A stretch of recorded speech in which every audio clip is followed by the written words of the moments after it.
Çukurkonuş Şelalesi'ni arıyoruz. Amanos Dağları'ndayız. Burası 4 yol Hatay.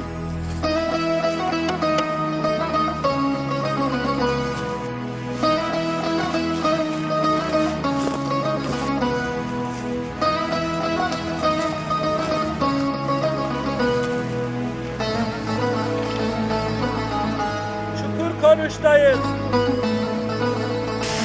Çukurkonuş Şelalesi göründü. Nihayet bulduk. Şu anda Amanos Dağları'ndayız. Amanos Dağları'nda Çukurkonuş mevkiindeyiz.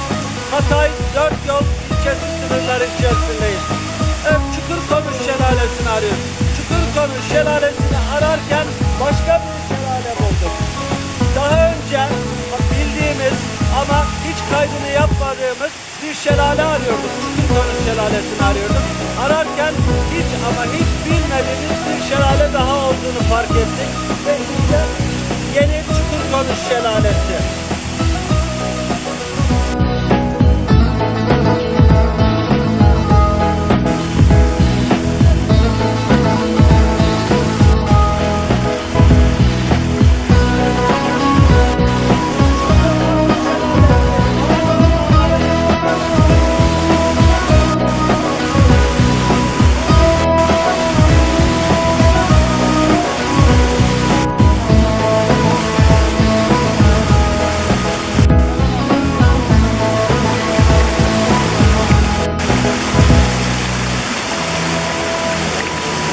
Hava kararmak üzere, diğer şelaleyi başka keşfe bırakıyoruz.